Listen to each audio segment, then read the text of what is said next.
vamos a ver el tema 4 sobre el sentido del tacto. Antes de nada, tenemos que aclarar lo que son los receptores sensoriales, es decir, las generalidades de los receptores.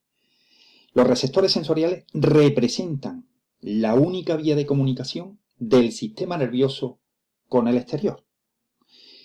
En este capítulo vamos a estudiar los mecanismos básicos mediante los cuales los receptores son capaces de transformar la energía del estímulo sensorial, por ejemplo, tacto, sonido, luz, dolor, temperatura, presión, etcétera, etcétera, en mensajes que pueden ser entendidos por el sistema nervioso, esto es, señales nerviosas.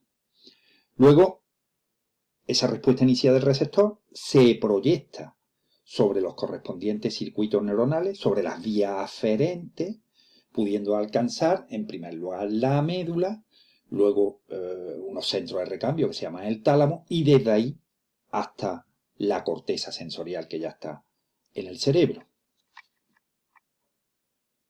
Hay que decir que tenemos que distinguir entre dos tipos de células receptoras. Las células receptoras primarias o receptores primarios y las células receptoras secundarias o receptores secundarios. Bueno, en los receptores primarios decimos que son verdaderas neuronas. Son verdaderas neuronas. Estas neuronas, por ejemplo, la neurona olfatoria, los receptores del dolor, los nociceptores, los propioceptores musculares, todo esto son neuronas receptoras que en la parte final de la fibra aferente ya es sensible al estímulo doloroso. Es el receptor más simple que existe. Por ejemplo, observar las terminaciones nerviosas libres. Es el receptor más simple que existe. Ahora veremos los tipos de receptores. Bien, en cuanto a la célula receptora secundaria o receptores secundarios, no son neuronas, sino células receptoras especializadas que van a establecer una sinapsis con el axón de la neurona sensitiva, como por ejemplo la célula ciliada de la cóclea, los receptores, algunos receptores de la visión, receptores del equilibrio, botones gustativos, etcétera, etcétera. En cuanto a la clasificación de los receptores, hay varios criterios para realizar este tipo de clasificación, pero nosotros lo vamos a hacer en función del tipo de estímulo al que responden fisiológicamente. Y entonces en este caso se dividen en 5 grupos. Por ejemplo, los mecanorreceptores, tanto de la piel, los cutáneos, como de los músculos y las articulaciones, que son los propios receptores. Estos son los que vamos a estudiar en este tema, ¿vale? Los mecanorreceptores. Pues bien, los mecanorreceptores son sensibles a la estimulación mecánica. Por ejemplo, los cutáneos, por el tacto, la presión, etcétera, y los propioceptores son los receptores tanto de los músculos como de las articulaciones, como ahora veremos, ¿vale? Músculos y articulaciones. Y un tercer grupo podemos incluir también como mecanorreceptores las células ciliadas del oído interno, tanto en la cóclea para la audición como en el aparato vestibular para el equilibrio, que eso ya lo veremos en el tema del oído, ¿vale? El segundo grupo son los termorreceptores. Los termorreceptores es un grupo de receptores que son sensibles tanto al calor como al frío. Pueden estar en la piel, son terminaciones nerviosas libres generalmente, es lo más sencillo, tanto el frío como el calor, o pueden estar dentro, en el interior de las vísceras, y por ejemplo, hay termorreceptores por todas las vísceras para detectar la temperatura, pero el más importante de todos es el que está en el hipotálamo, que además dijimos en el tema primero, que el hipotálamo no tenía barrera hematoencefálica entre la vía madre y los astrocitos, porque para precisamente detectar mejor la temperatura. Es como el termostato del cuerpo, ¿vale? Entonces, también ahí hay unos receptores para detectar la temperatura. El tercer grupo son los nociceptores. Los nociceptores son los receptores que responden a la sensación de dolor. El dolor es muy importante, sobre todo en la especie humana. Nuestros animales soportan bastante mejor el dolor, pero el dolor es importante para alertar de cuando tenemos una patología o una lesión. Siempre que hay dolor, calor e inflamación, pues es que tenemos un proceso inflamatorio, doloroso y que hay que atender, ¿vale? El dolor. Generalmente el dolor se responde con terminaciones nerviosas libres, que están por todos los territorios. Tenemos un cuarto grupo que serían los fotorreceptores. Los fotorreceptores decimos que son receptores que son sensibles a la luz, como le pasa los conos y los bastones, que ya estudiaremos, los conos y bastones que están en la retina, que ya estudiaremos en el tema del sentido de la vista, ¿vale? El tema 5 del sentido de la vista.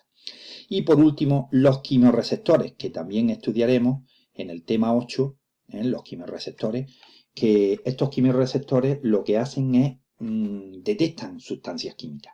Pueden ser tanto externos, como el caso de los botones gustativos y las neuronas olfatorias, para el sentido del gusto y el olfato, o bien internos, como son los homorreceptores, los quimioreceptores viscerales de los cuerpos aórticos y carotídeos, etcétera, etcétera, que eso tiene más que ver con el sistema nervioso vegetativo.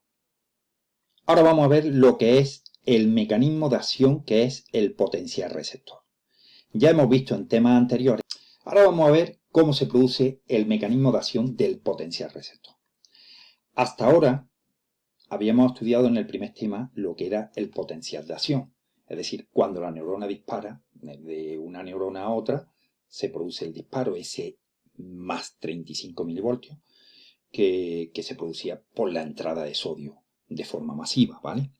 Bien, también vimos en el tema anterior, en el tema 3, el potencial de placa. El potencial de placa era la sinapsis neuromuscular entre un nervio y un músculo.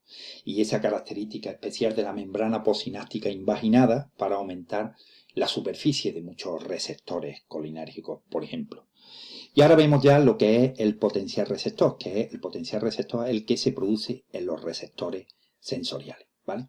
Este potencial receptor, en definitiva, pensad que los receptores son estructuras especializadas que actúan como transductores de energía y se encargan de traducir las cualidades del estímulo sensorial en potencial de membrana, en potencial que pueda ser transportado por medio de estas señales nerviosas, por medio de una vía aferente.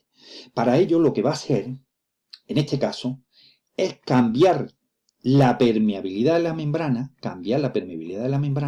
y va a permitir la entrada de sodio de forma masiva. Y así es como se produce una respuesta despolarizante. Esto es lo que se llama el potencial receptor. Aquí tenemos un corpúsculo de Pacini, con capas concéntricas y la fibra mielínica en su interior. Cuando presionamos en este territorio, pues entonces en este punto es donde se produce la entrada masiva de sodio y va a producir a su vez luego ya esta comunicación con las distintas partes de la fibra nerviosa que está transmitida aquí por los nódulos de Ranvier. Aquí en esta diapositiva os voy a enseñar algunos tipos de mecanorreceptores. Todos están en la piel y algunos pueden estar no solamente en la piel, sino también en los músculos y en las articulaciones. Los más simples que existen son las terminaciones nerviosas libres. Estas son fibras amielínicas, han perdido la mielina y son activas y pueden detectar tanto las sensaciones de frío, de calor, frío y calor, dolor. Por ejemplo, en la córnea, que es muy fina y transparente, pues solo hay mecanorreceptores de terminaciones nerviosas libres. Sabéis, todo el mundo sabe que la córnea es muy dolorosa, o sea, cualquier contacto con la córnea produce mucho dolor. Aquí tenéis otras que también son parecidas a las terminaciones, son ramificadas, pero los terminales terminan como unas plaquitas, unos discos, es lo que se llaman los discos de Merkel. Son también no capsulados, ¿vale? Estos son no capsulados, los discos de Merkel. Ya lo estudiaremos ahora. Bien, pero luego ya tenemos los receptores capsulados. El ejemplo más típico es el corpúsculo de Meissner, que sirve para el tacto fino o también para la presión suave. Para la presión suave hace distintas funcionalidades. Están en la epidermis, ¿vale? Aquí tenemos otro ejemplo, capsulado, los corpúsculos de Ruffini. Los corpúsculos de Ruffini no solamente están en la piel, sino también pueden estar en las articulaciones, como ahora estudiaremos. Y también en profundidad en la piel los corpúsculos de Pacini, que son los más grandes, son como una capa concéntrica, como capas concéntricas de cebolla, con una fibra amielínica en su interior, los corpúsculos de Pacini, ¿vale? Todos estos tres son capsulados. Y ahora tenemos dos ejemplos de receptores que se encuentran en los músculos y en las articulaciones, que ahora estudiaremos, como los usos musculares, que están dentro de la musculatura, de las fibras musculares, son unas fibras musculares especiales, y también los órganos tendinosos de Golgi, que están sobre los tendones para informarnos sobre la tensión que soporta cada tendón y evitar su rotura, ¿vale? Una característica que tienen todos los receptores es la adaptación. ¿Qué significa la adaptación? Que al principio responden con una intensidad bastante buena, pero conforme van pasando el tiempo, van pasando los segundos, ¿veis? Observamos en esta gráfica cómo van pasando los segundos y se van adaptando, uno en mayor medida que otro. Claro, dependen de la naturaleza y la funcionalidad. Por ejemplo, los receptores pilosos o los corpúsculos de Pacini realmente no son tan necesarios para el funcionamiento, ¿vale? Por tanto, se adaptan en menos de un segundo, ¿vale? Pero, claro, los receptores de las articulaciones y de los músculos, pues realmente de ello va a depender la orientación y la coordinación muscular, indispensable para que el animal mantenga el equilibrio y, por tanto, resultan de manera imprescindible. Podemos hacer dos grupos en cuanto a la adaptación de los receptores. Receptores que se adaptan lentamente se llaman receptores tónicos.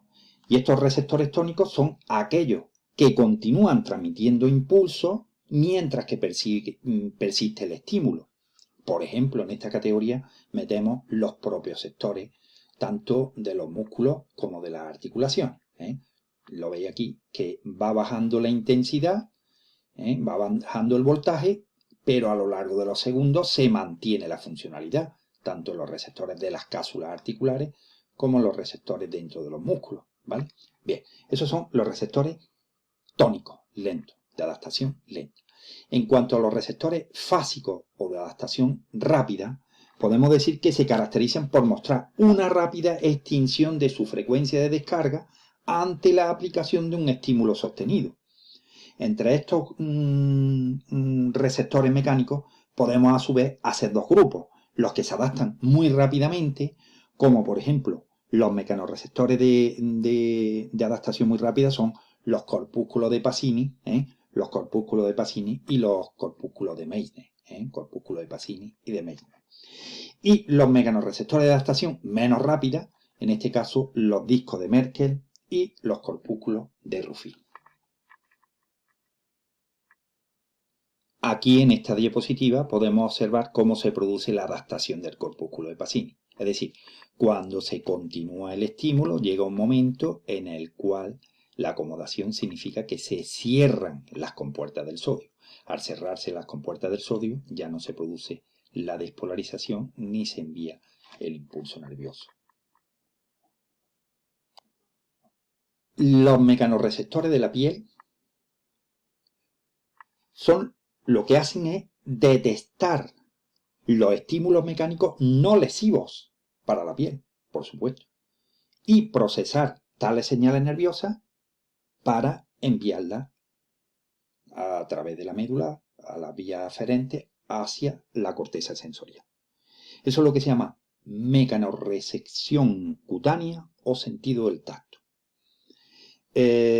comprende 4 tipos de modalidades. La más sencilla de todas es lo que llamamos el cosquilleo, que es el tacto suave. Luego viene ya el tacto propiamente dicho, que puede ser fino o grosero. Luego vendría lo que es la presión, un poquito más profunda, y ya, por último, la vibración. Son 4 sensaciones que distingue perfectamente el sistema nervioso central. Bien, podemos decir que la piel representa el grosor aproximado de unos 6 folios. Y en esta piel, aparte del estrato cutáneo, dérmico, que está en continua regeneración, bueno, pues tenemos como 3 partes. La parte más sencilla, la parte más externa, lo vemos hasta aquí, que es lo que se llama la epidermis, ¿vale? En la epidermis vamos a tener como representante las terminaciones nerviosas libres, claro, que son las únicas terminaciones más sencillas, son, como hemos dicho, estos nervios que han perdido la vaina mielina y ya son totalmente activos. Luego, más en profundidad, estaría ya la dermis, y en la dermis están la mayoría ya de los mecanorreceptores, como por ejemplo los corpúsculos de Ruffini, los discos de Merkel y los corpúsculos de Meissner, ¿vale? Están a distintos niveles, que ahora estudiaremos. Y ya por fin en profundidad, es lo que se llama la hipodermis, la parte más profunda. Ahí ya tenemos sobre todo corpúsculos de Pacini, estos que veis aquí de color verde. Empezamos por las terminaciones nerviosas libres, que, como hemos dicho, están justamente aquí en la epidermis. Es los únicos mecanorreceptores que se encuentran en la epidermis. Deciros que estas terminaciones nerviosas libres son mecanorreceptores muy simples. De hecho, son los más simples que existen. Se sitúan justo entre las células epiteliales o debajo de ellas. Tienen la característica que se adaptan con rapidez. La adaptación es rápida cuando se estimulan rápidamente, pero cuando el contacto es prolongado se adaptan lentamente, o sea que pueden tener 2 tipos de adaptaciones. Funcionalmente hablando, parecen que están más relacionadas con la sensación de cosquilleo y el tacto fino, como veis aquí, tacto fino y cosquilleo. Y están presentes en territorios como por ejemplo la córnea, que es muy finita y además es transparente, por lo tanto son receptores que tienen una estructura que permite ser también transparente y no molestar a la visión, ¿vale? En segundo lugar tenemos los corpúsculos de Meissner. Los corpúsculos de Meissner están aquí un poquito ya debajo de la epidermis, están ya en la dermis, lo que ya llamamos la dermis. Son capsulados, tienen una cápsula envolvente con una fibra amielínica en espiral y que excitan a una fibra nerviosa mielínica relativamente grande, una fibra mielínica tipo A-beta, y se localizan sobre todo en un gran número en zonas sensibles, por ejemplo en los labios y en los pulpejos, como le pasa a los perros y los gatos. Los corpúsculos de Meissner, debido a su adaptación rápida, son especialmente sensibles ante estímulos rápidamente cambiantes, como por ejemplo los producidos por el desplazamiento de objetos muy ligeros sobre la superficie de la piel, como la típica mosca o pulga, ácaro o garrapata que va andando y sabemos exactamente dónde nos está tocando sin necesidad de mirar.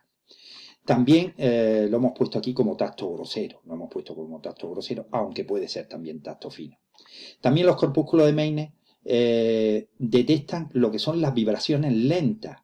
Vibraciones lentas son las de menos de 80 ciclos por segundo, porque lógicamente tenemos luego otro tipo de corpúsculos, como son los de Pacini, que pueden captar vibraciones rápidas de más de 80 ciclos por segundo. Se han llegado a detectar hasta 600 ciclos por segundo en corpúsculos de Pacini.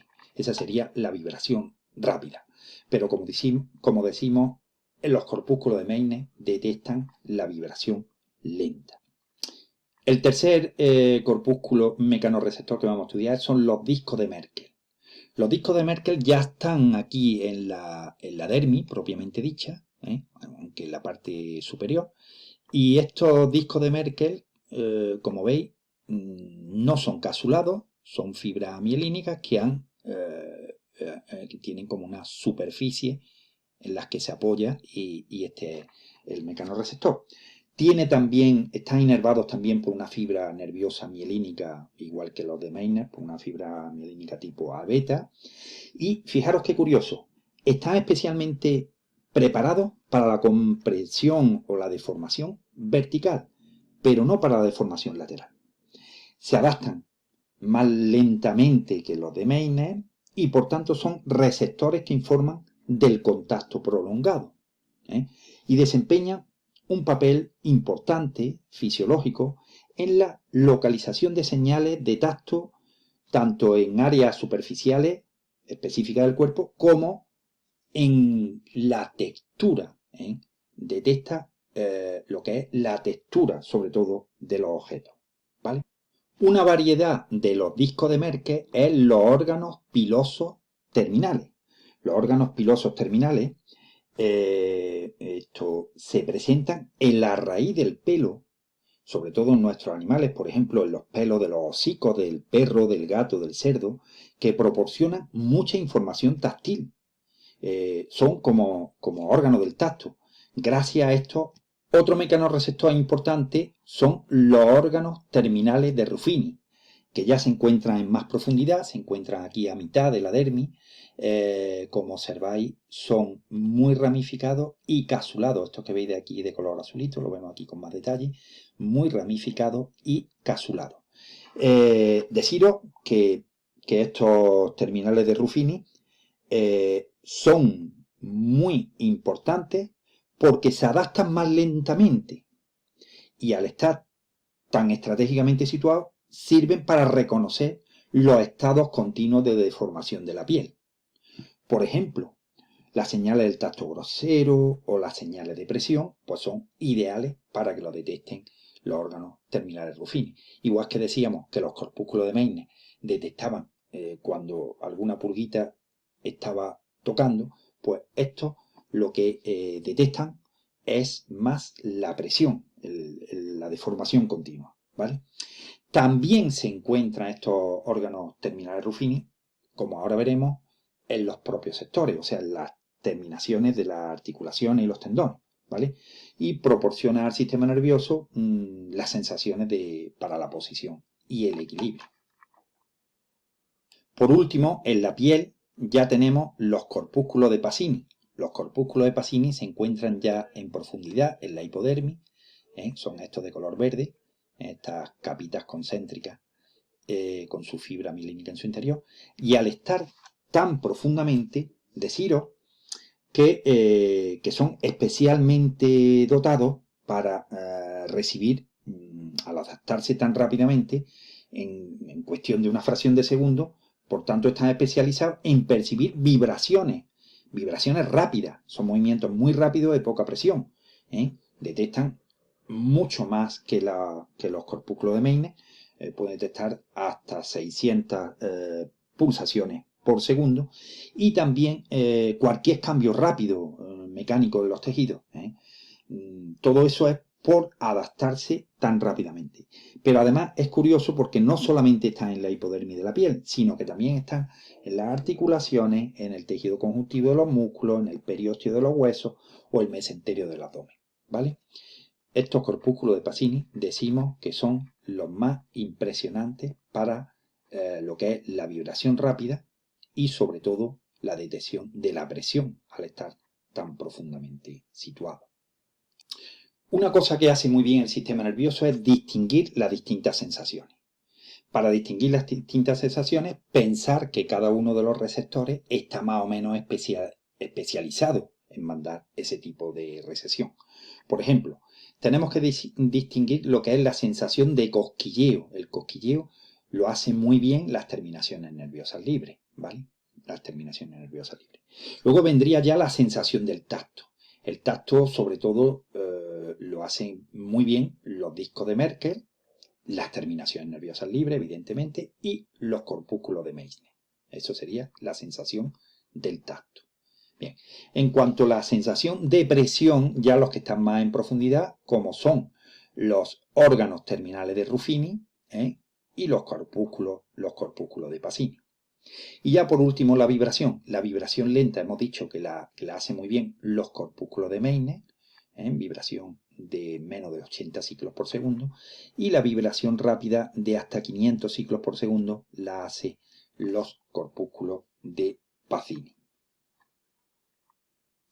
Vamos a estudiar ahora los propioceptores de los músculos y de las articulaciones.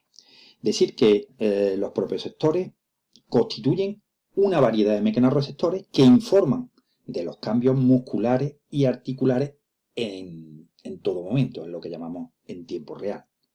Estas señales provenientes de los propioceptores tienen como finalidad regular la actividad muscular controlada tanto a nivel subconsciente, por la médula espinal, los ganglios basales, el cerebelo, y también, por supuesto, de forma consciente, como hace la corteza motora. Para ello es necesario que reciba la información de estos propioceptores. Bueno, dentro de los músculos, básicamente están lo que llamamos los usos musculares. Dentro de los músculos están los usos musculares, que son los más importantes, ¿vale? Los usos musculares. Y luego en los tendones tenemos los órganos tendinosos de Golgi, los órganos tendinosos de Golgi, como vemos aquí, ¿vale? Los usos musculares están constituidos por un grupo muscular de fibras especiales, están capsuladas, estas fibras especiales de 3 a 12 según el músculo que sea, y estas fibras musculares especiales se llaman fibras musculares intrafusales. Estas fibras especiales están dentro de las fibras musculares esqueléticas normales del músculo, las que proporcionan la fuerza, que es lo que se llaman fibras musculares extrafusales, fibras musculares extrafusales, ¿vale? Y estas son las fibras musculares intrafusales. Bien, primera cosa. Segunda cosa, las fibras musculares intrafusales están insertadas tanto los tendones de origen como de inserción, pero no colaboran con la fuerza del músculo. No colaboran con la fuerza del músculo. Pero eso sí, se contraen a la vez que se contraen la otra. Entonces, ¿cuál es realmente su función? Fijaros, qué curioso. Estas fibras musculares lo que hacen es informar cuando el músculo se contrae sobre el cálculo del tiempo que tarda o la longitud que produce. Vale. Pero aparte de eso, cuando están en reposo, atención muy importante, cuando estos músculos están en reposo, la forma de contraerse no es a través de las motoneuronas alfa, que son los nervios motores normales de la fibra esquelética, sino con unas motoneuronas especiales, que se llaman motoneuronas gamma, las veis aquí. Y estas motoneuronas gamma permiten que el músculo,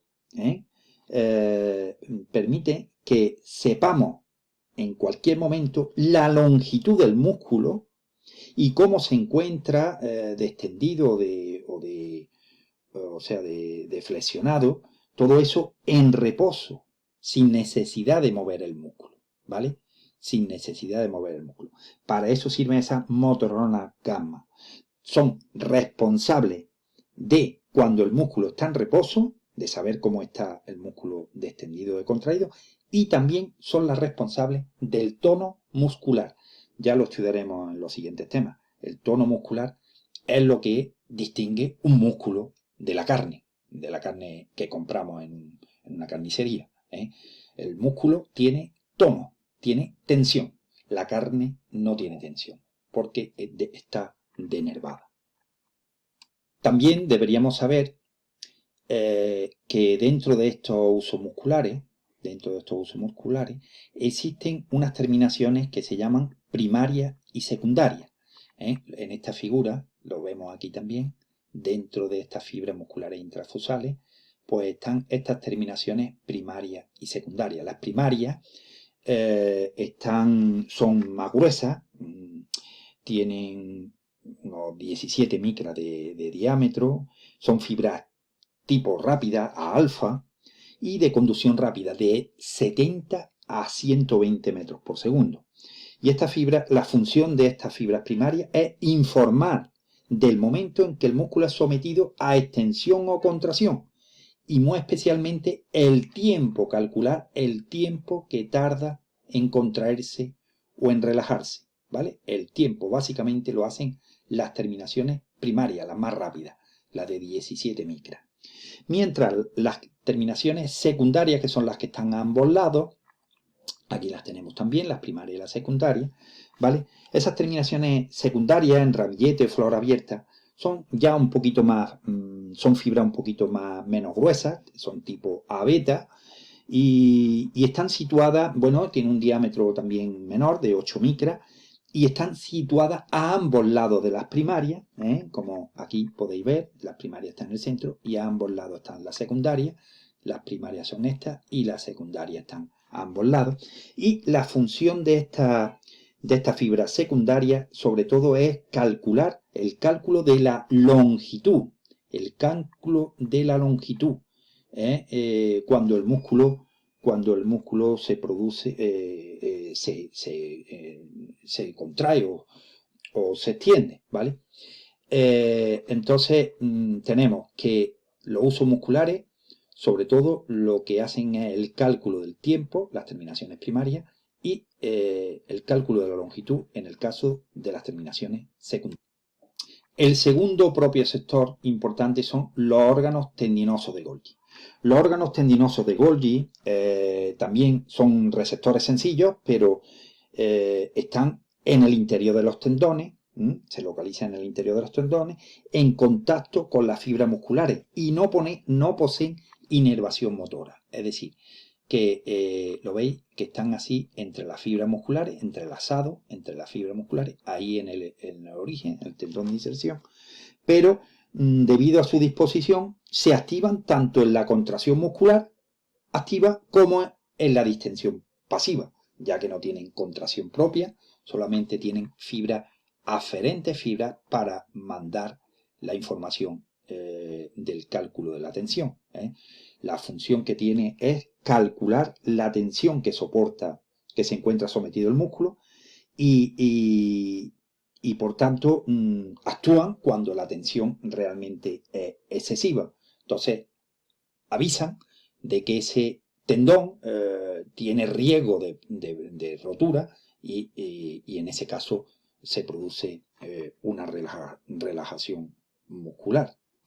Bueno, además de los propios sectores en los músculos y los tendones, pues tenemos los propios sectores de las articulaciones. Ya hemos dicho que el uso muscular se encarga de saber cuándo el músculo está contraído o relajado, sobre todo el tiempo y la longitud, gracias a esas terminaciones primarias o secundarias.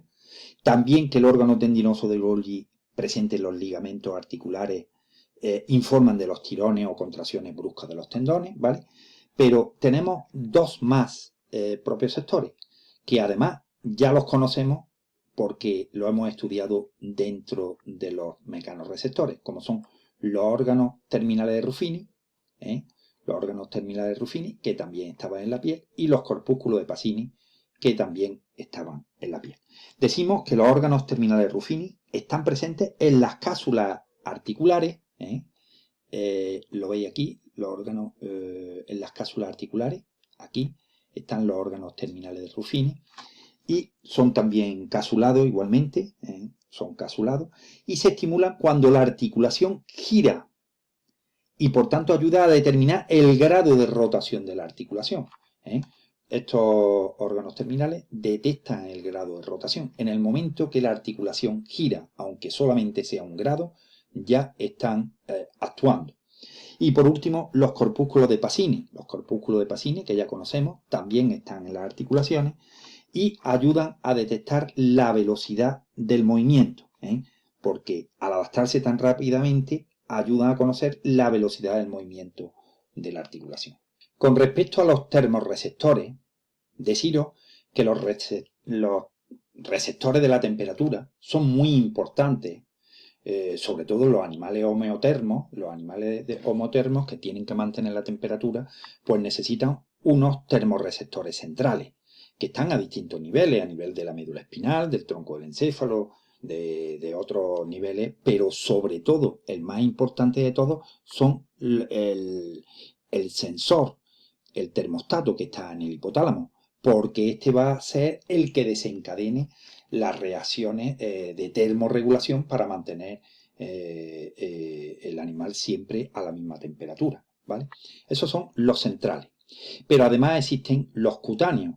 Los cutáneos, como hemos dicho, son terminaciones nerviosas libres que están en la epidermis y estas detectan sensaciones tanto de frío como de calor. Parece ser que el frío está más en los termorreceptores del frío están más en superficie, más pegados al estrato superior, a la epidermis, y los del calor parece que están un poquito más en profundidad. O sea, podemos decir que hay dos tipos de termorreceptores. La temperatura fisiológica que detectan estos termorreceptores van desde los 10 hasta los 48 grados. Por debajo de los 10 ya empieza el frío quemante y por encima el calor abrasivo, el calor lesivo. Entonces, estas son las temperaturas fisiológicas. Entonces, para las temperaturas de los termorreceptores del frío detectan desde los 10 hasta los 45 grados y los termorreceptores del calor detectan desde los 30 a los 48. Como podéis observar, hay unas temperaturas en el cual se solapan, en el cual actúan tanto los del frío como el calor, como son las temperaturas estas de 30 a 40 grados, en el cual actúan los dos, y eso se llama zona termoneutra, en el cual los dos termorreceptores están actuando en cierta medida. Por último, vamos a ver ya los nociceptores o receptores del dolor. La sensibilidad del dolor confiere al animal la capacidad de protección ante las lesiones o perturbaciones que lo causen.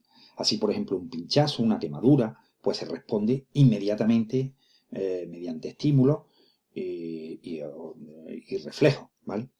Los receptores que se encargan de percibir el dolor o nociceptores son, estructuralmente hablando, son terminaciones nerviosas libres.